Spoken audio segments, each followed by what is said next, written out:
Selama 5 tahun terakhir, APBD Maluku alokasikan dana 17 miliar rupiah untuk rumah jabatan gubernur. Rumah jabatan gubernur Maluku di era pemerintahan Murad Ismail, akhir-akhir ini menjadi sorotan publik. Mengingat, rumah yang semestinya harus ditempati Gubernur Hendrik Lewerisa, saat ini ternyata belum bisa ditempati karena masih dalam proses perbaiki, akibat rusak dan tidak layak tinggal. Sejak dilantik menjadi gubernur pada 24 April 2019, Murad Ismail diketahui lebih memilih tinggal di rumah pribadinya di kawasan Wailela, Rumah 3, Kecamatan Teluk Ambon. Dia tidak pernah sekalipun tinggal di rumah jabatan yang berlokasi di Mangga 2 Ambon. Dari penelusuran Kabar Maluku, ID, meskipun dibiarkan kosong, ternyata setiap tahun dalam 5 tahun terakhir, selalu digelontorkan anggaran dari APBD untuk membiayai sejumlah paket proyek rumah jabatan Gubernur Maluku, yang total keseluruhannya mencapai 17 miliar rupiah. Berdasarkan data resmi website LPSC Pemerintah Provinsi Maluku, pihak unit layanan pengadaan, ULP, telah melakukan pelelangan atau tender sejumlah paket proyek sepanjang tahun 2019 hingga 2024 untuk pembangunan, rehabilitasi atau pemeliharaan, maupun paket pengadaan perlengkapan untuk rumah jabatan Gubernur Maluku. Berikut data yang dihimpun Kabar Maluku ID sebagai berikut.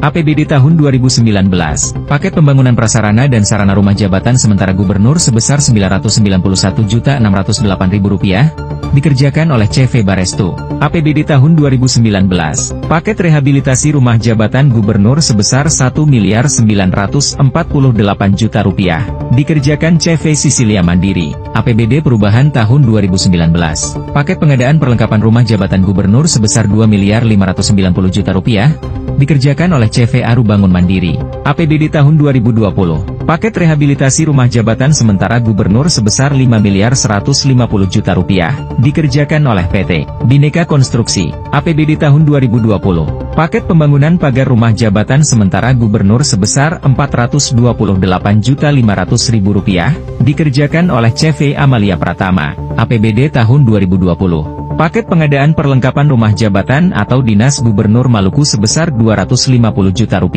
dikerjakan oleh CV Sisilia Mandiri. APBD tahun 2021, paket rehabilitasi rumah jabatan gubernur Maluku sebesar Rp650 juta, dikerjakan oleh CV Sisilia Mandiri. APBD tahun 2021, paket pengadaan perlengkapan kediaman gubernur sebesar Rp250 juta, dikerjakan oleh CV Megah Arujaya. APBD tahun 2022, paket pengadaan peralatan dan perlengkapan kediaman gubernur sebesar Rp2 miliar, dikerjakan oleh CV Banda Bahari Permai.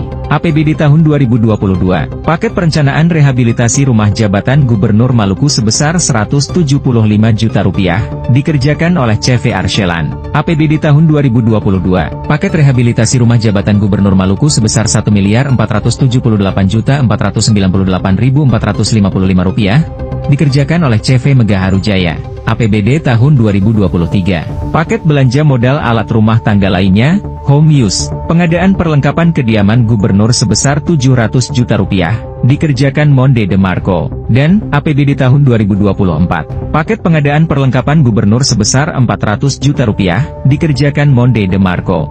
Pada website LPSC, ditemukan pula kejanggalan pada istilah yang berbeda di paket pekerjaan, yakni tertulis rumah jabatan gubernur Maluku, dan kediaman gubernur Maluku. Ada juga disebut rumah jabatan sementara gubernur. Selain nomenklatur nama paket yang berbeda itu, alamat rumah atau kediaman gubernur juga berbeda. Pada paket tertentu, alamat rumah tertulis Mangga 2 Ambon, sebagian lagi tertulis Jalan Raya Patimura nomor 1 Kota Ambon yang merupakan alamat kantor gubernur, bukan alamat kediaman atau rumah jabatan gubernur. Pasca turun dari jabatan, Murad Ismail bukan saja mewariskan hutang sebesar Rp700 miliar yang dipinjam dari PT SMI, tapi juga mewariskan rumah jabatan gubernur di Mangga 2 Ambon dalam kondisi rusak parah. Bahkan rumah jabatan dengan arsitektur bergaya Eropa itu dalam kondisi kosong, tanpa perabotan. Pihak Dinas PUPR Provinsi Maluku yang sementara kebut memperbaiki rumah jabatan agar segera ditempati Gubernur Hendrik Lewerisa, memastikan bahwa rumah tersebut baru bisa ditempati pada bulan April mendatang.